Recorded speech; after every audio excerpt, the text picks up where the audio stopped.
Bonjour et bienvenue dans Tech chez vous. Aujourd'hui, nous allons parler de l'assistance.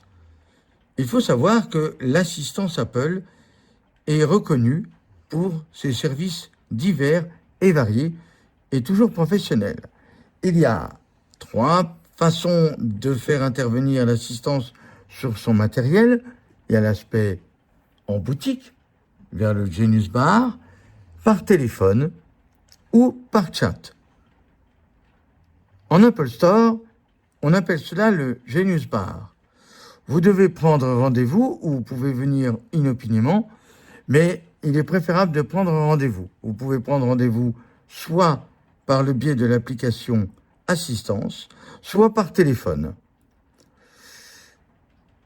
Ensuite, vous avez donc votre ticket et vous allez directement au Genius où un représentant, un employé, va essayer de comprendre votre problème et vous proposer des solutions. Ça peut aller de simples conseils parce que vous n'avez pas utilisé telle ou telle application, bien que ce niveau relève plus des accueillants ou des préposés d'accueil, mais le Genius peut approfondir le sujet.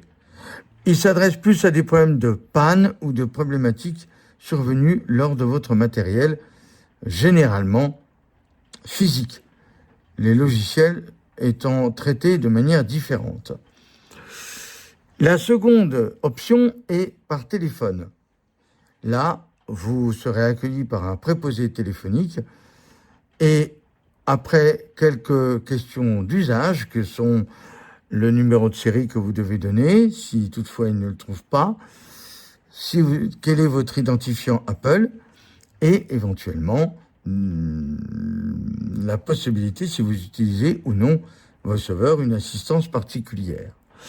D'ailleurs, dites-le bien, dans les deux cas, que ce soit en physique et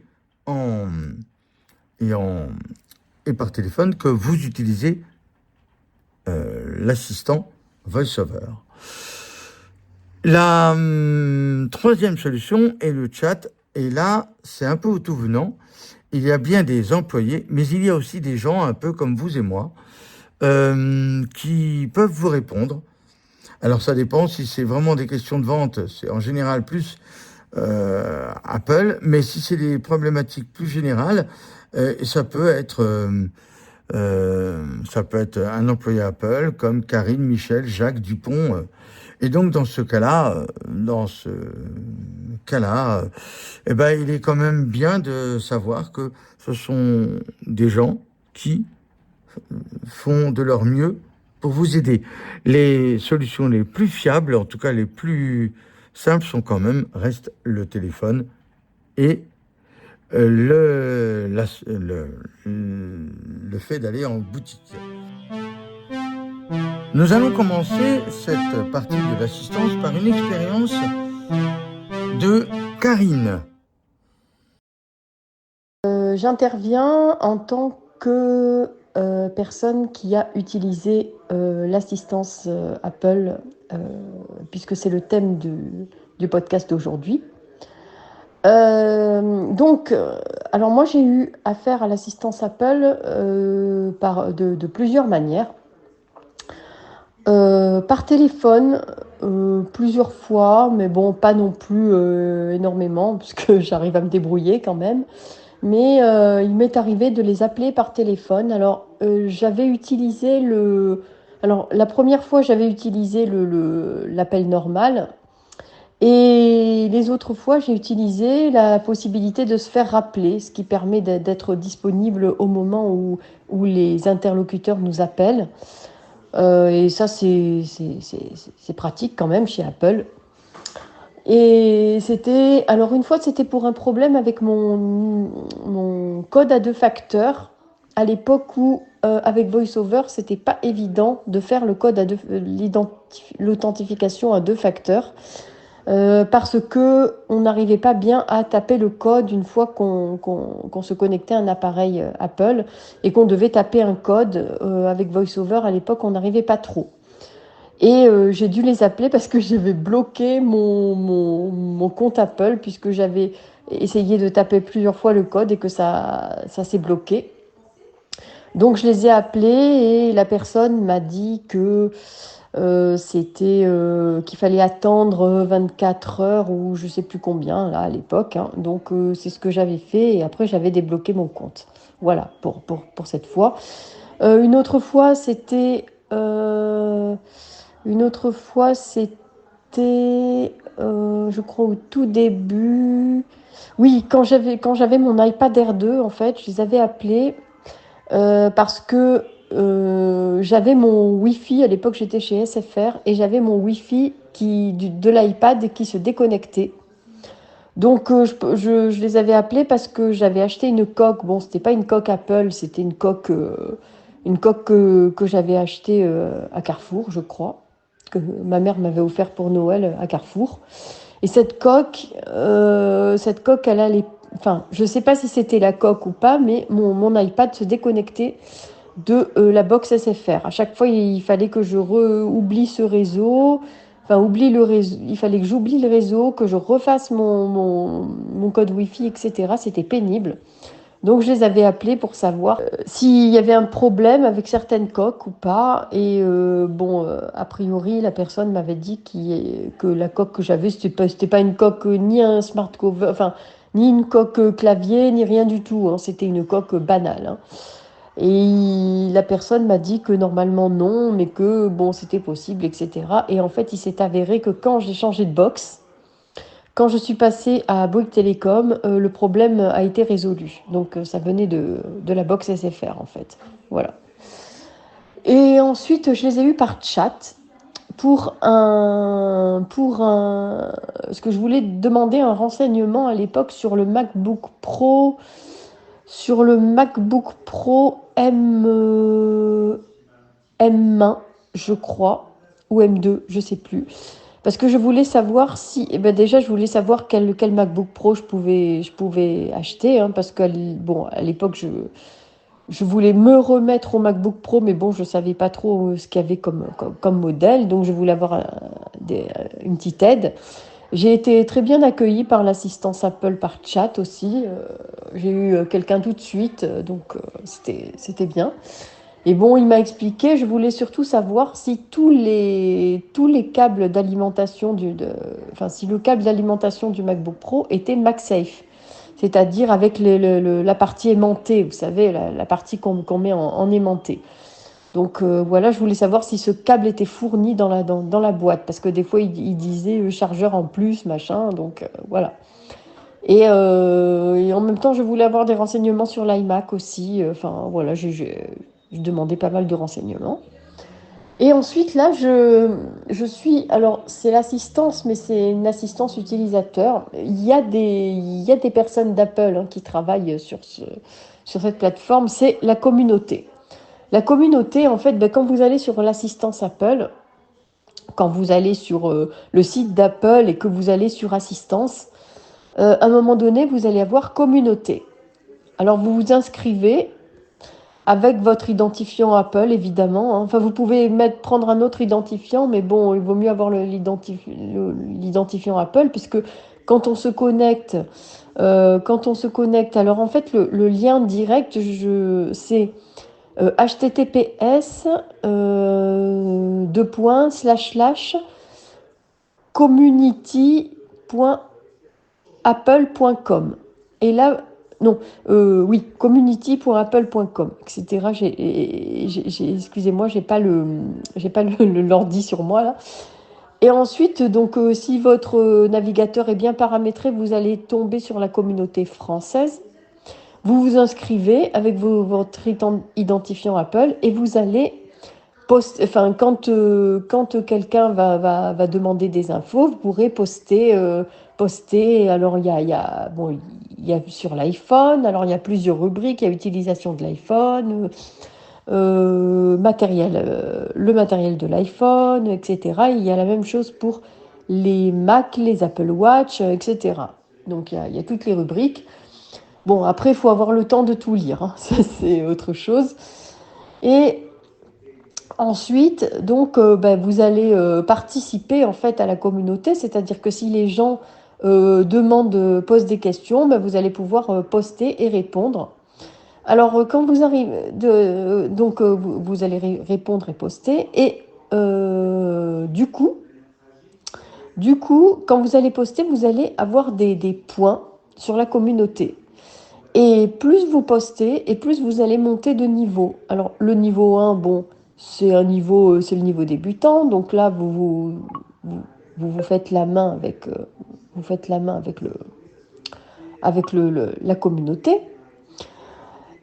Et ensuite, ben, vous allez progressivement monter de niveau. Alors, il y a plusieurs façons de monter de niveau. Soit vous répondez bien, la personne dit qu'elle a résolu son problème et du coup, vous allez avoir des points. Soit les personnes vont aimer vos réponses et vous allez avoir des points. Soit vous avez comment dire, qu'est-ce qu'il y a encore? Il y a plusieurs choses, hein, mais bon, quand vous allez aller sur la communauté, vous allez pouvoir avoir toutes ces infos. Voilà. Et bah, plus vous avez de points et plus vous avez de ce qu'ils appellent des privilèges.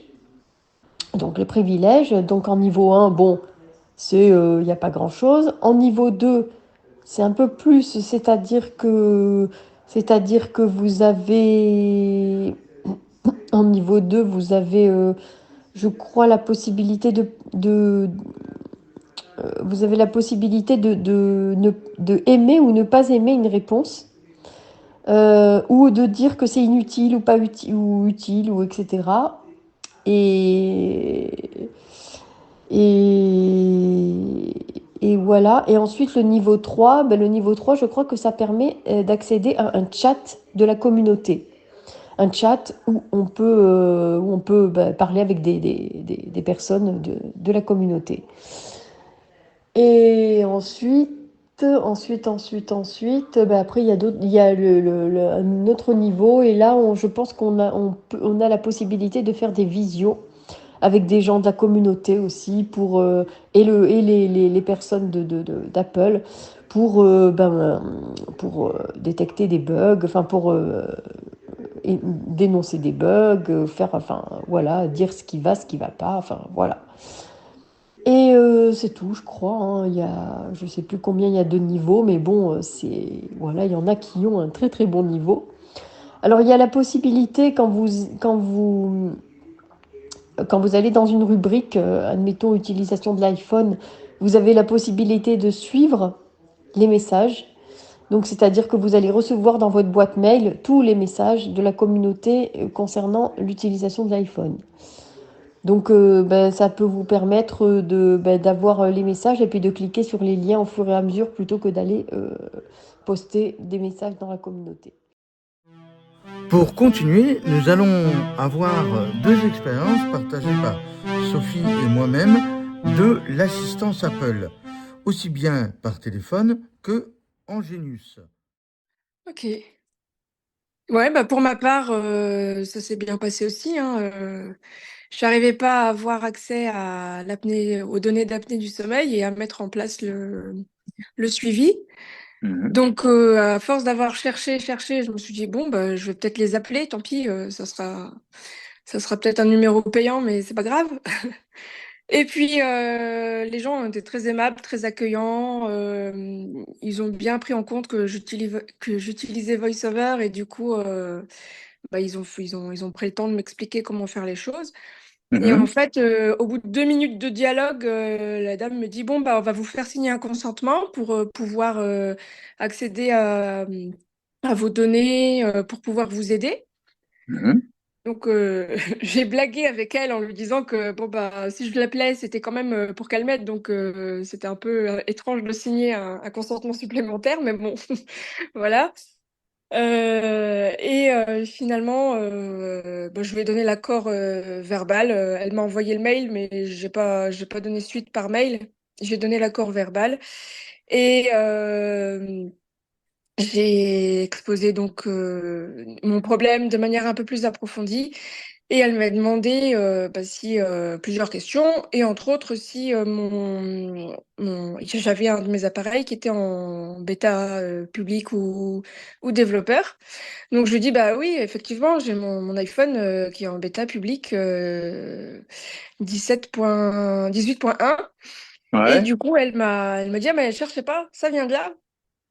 Euh, donc, Ah, euh, donc voilà, ouais. elle m'a dit, bah, quand vous mettrez à jour vers la version classique, vous pourrez retrouver l'activation de vos notifications Ah d'appelés ouais, différents. d'accord. Ouais, ça Voilà. c'est quand même étonnant qu'on puisse pas avoir le droit d'avoir ces stats. Mais je pense que c'est parce que comme ils veulent éviter que ça soit un élément perturbateur au niveau de, de,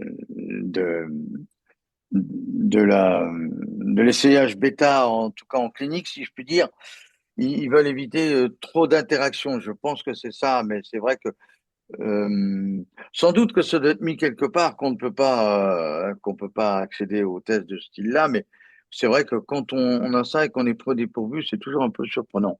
C'est clair. Bah, moi, Bah, j'étais moi, surprise parce que je me disais que la version bêta était justement faite pour essayer, donc pour essayer les nouveautés. Donc, à partir du moment où on peut pas essayer les nouveautés parce qu'on a un appareil en bêta, c'est un peu bête. oui, Sur le c'est même, principe, j'entends. bah oui, oui, non, non, mais ça, je suis entièrement d'accord. Donc je lui ai dit Euh, et elle m'a dit bah oui mais bon c'est quelque chose qui a été mis en place pour bah, justement ce que tu me disais quoi par rapport aux statistiques cliniques etc. ouais. Voilà. Alors, je pense que ça va être quelque chose qui va être levé. Pour l'instant, en fait, ils font ça parce que comme bon, petit à petit, alors pour nous les Européens, ça va être un peu plus tard, mais petit à petit, l'intelligence artificielle va être dedans. D'ailleurs, il faudra savoir, bah, je vais donner l'avertissement tout de suite, c'est que a priori, si l'Europe avait mis euh, Apple Intelligence, s'ils avaient autorisé, si on était en bêta, on n'aurait pas eu le droit à Apple Intelligence sur certaines fonctionnalités. Voilà, il y a des choses qu'on aurait été coupées pour éviter que des fonctionnalités entrent intrinsèques dans intelligence artificielle pour le moment. Après, je pense que l'année prochaine, je pense que ça va être quelque chose de levé parce que toute la maîtrise sera mise en place et peut-être qu'à ce moment-là, l'apnée du sommeil, bah, ceux qui l'auront, qui achèteront une Apple Watch qui aura ça, bah, il y aura plus ce problème-là. Ouais, ça, c'est très. Voilà. Bah, moi, j'ai bon, deux expériences. Une, je peux presque dire trois, qui va refléter un petit peu les trois niveaux. D'abord, physiquement. J'avais un problème avec mon casque AirPod Max qui avait terminé sa garantie, mais qui du jour au lendemain s'est mis à ne plus vouloir se jumeler à mon téléphone.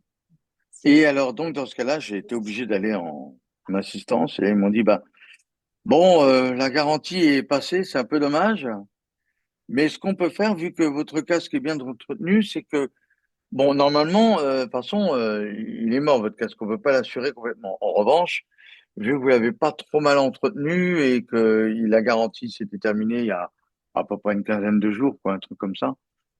Ils m'ont dit, bah, écoutez, on vous fait la réparation et en fait, mais la réparation va vous coûter, en fait, la réparation, ils ont rien fait, ils m'ont changé de casque, mais au lieu de le payer 600 balles, j'ai payé 350 balles. Donc Ah ouais quand même. C'est quand intéressant, même. hein. J'ai payé 350 balles et j'ai eu un AirPod Max tout neuf, mais sans la possibilité d'avoir une couverture d'une prolongation de garantie. C'est-à-dire que là, c'était direct. Lorsque je voulais m'inscrire pour avoir l'Apple Care, bah, c'était garantie expirée. Bon, voilà, c'est le seul truc. J'ai un casque qui fonctionne, mais il n'y a plus le droit à la garantie. Bon, bah voilà, c'est tout. Ça, c'était pas trop mal passé. En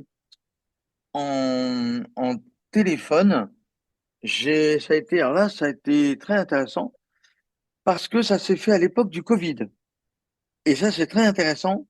Apple a été était assez soutenant là-dessus parce qu'ils ont toujours trouvé des solutions. Essayé de trouver des solutions.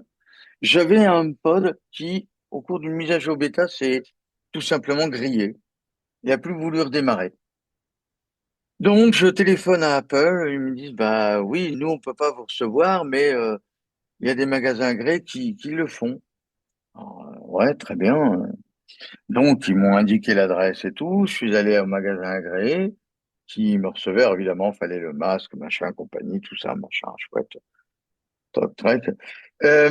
Et puis, là, ils me disent, bah oui, mais on peut pas le prendre en charge parce qu'il nous faut une feuille pour dire que vous l'avez acheté en tant que particulier et que ça vient bien d'une boutique Apple. Donc, je suis retourné chez moi, ou en tout cas, oui, je suis retourné chez moi. J'ai dû retrouver la facture que j'ai joint à un formulaire qu'ils m'ont envoyé. Et à partir de ce moment-là, j'avais le droit à l'extension de garantie de la communauté européenne qui m'a fait que mon pod a été remplacé gracieusement. Ah C'est ouais, mieux c'est que de intéressant. payer, c'est quand même mieux que de payer 320 balles, quoi. Ouais, carrément. Et non, non, ils ont été très aidants, hein. Ça a été, euh, ils m'ont vraiment dit comment faire. Ça, c'était très, très bien. Et le troisième, c'était par chat. Ça, c'est pas mal aussi. Et là, c'était pour les problèmes de, de transfert d'argent de compte Apple pour acheter mon iPhone 15 de l'année dernière. Et là, ça a été tout un, là aussi, ils ont été aidants parce qu'il y a un moment, les fonds ont été bloqués, j'ai pas eu le téléphone, enfin, plein de choses, et ils ont débloqué les fonds, enfin, ils se sont arrangés pour que ça se passe bien. Ils sont très aidants. Mais après, je peux comprendre pourquoi les gens disent que c'est une des marques vraiment qui fonctionne le mieux au niveau assistance, hein. Ah bah Franchement, hein, carrément, ouais. Moi, je non, suis non, ils ont super été, contente, hein. ouais.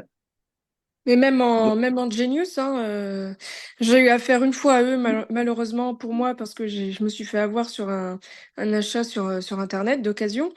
Et ouais. ils ont été vachement aidants, vachement compréhensifs. C'est tout juste si la dame, si elle avait pu me payer des AirPods de chez Apple, elle me l'aurait pas fait, quoi. Ah ouais.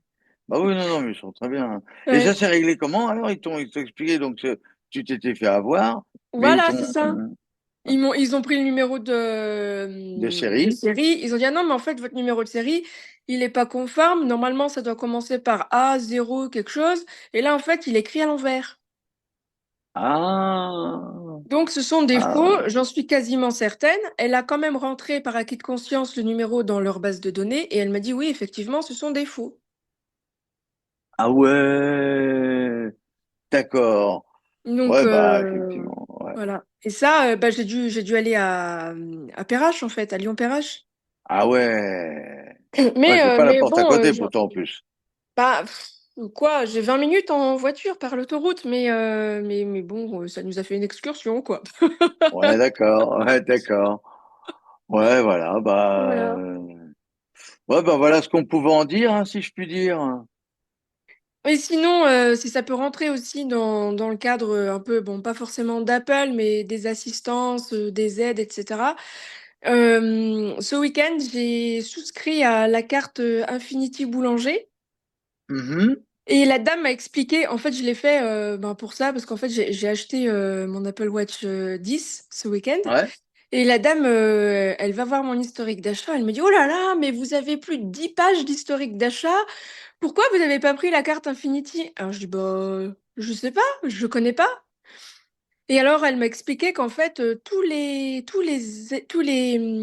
articles qui ont été achetés et qui sont en fin de garantie sont à nouveau garantis, et ceci pendant une durée indéterminée. Donc à vie, en fait. Enfin, Bah, le temps que les pièces sont disponibles, en fait, hein. voilà, oui, c'est ça. Voilà.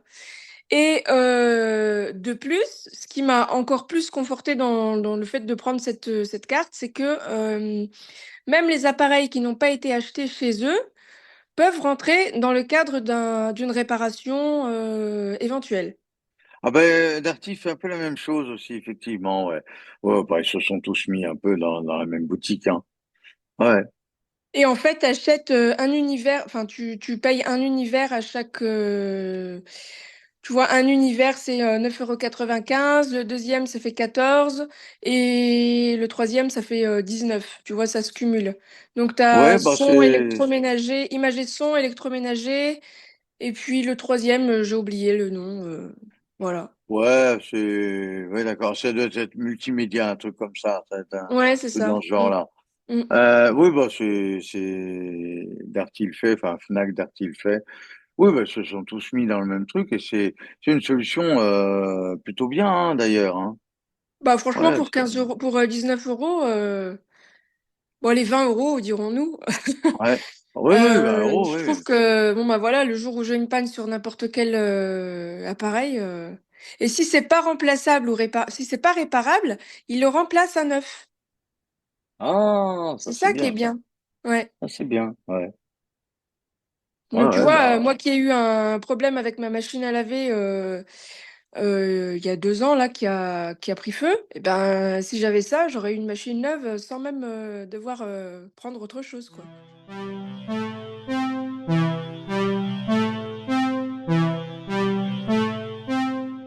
Pour terminer, je vous avais parlé dans l'entretien que j'ai eu avec Sophie.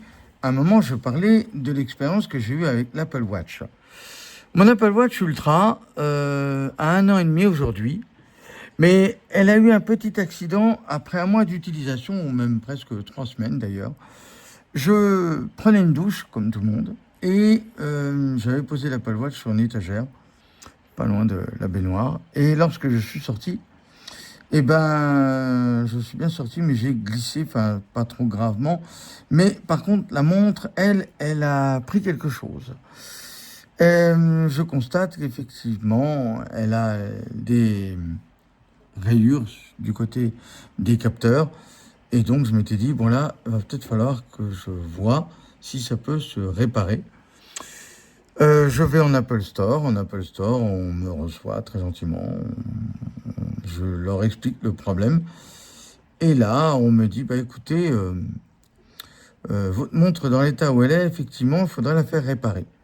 Ils me demandent si j'ai un Apple Care. Bonne idée, j'en ai souscrit une assurance. Et donc, dans ce cas-là, et ben, la réparation ne m'a coûté que finalement 79 €.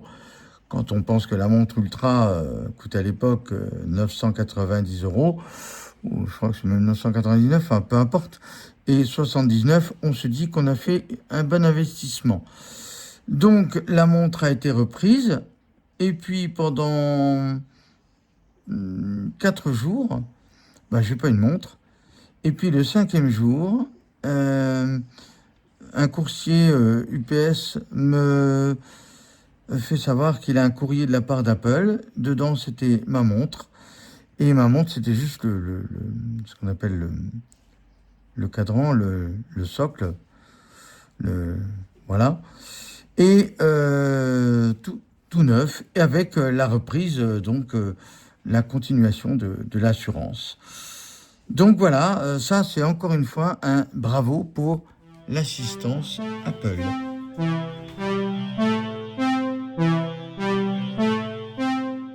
Pour terminer, je vous avais parlé dans l'entretien que j'ai eu avec Sophie. À un moment, je parlais de l'expérience que j'ai eue avec l'Apple Watch.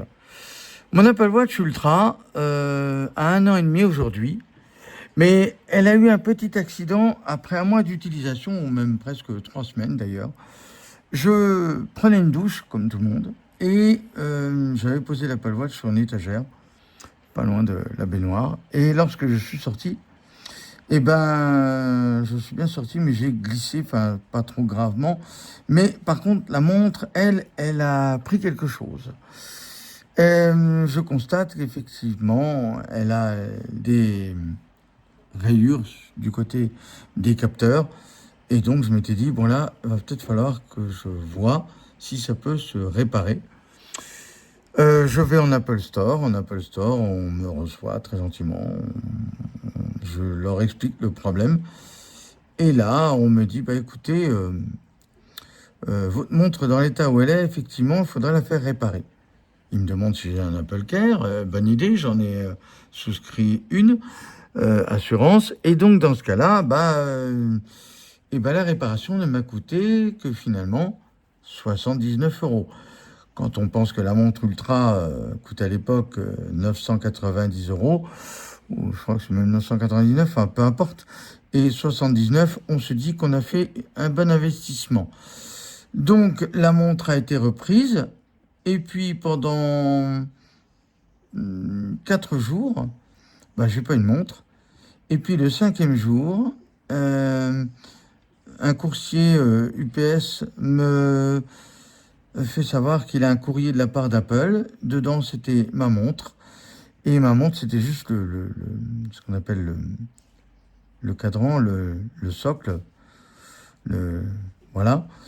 Et tout neuf. Et avec la reprise, la continuation de l'assurance. Donc voilà, ça, c'est encore une fois un bravo pour l'assistance Apple.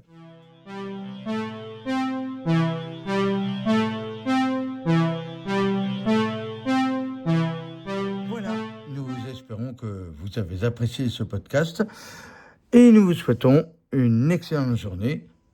Take care, vous remercie de cette écoute. À bientôt.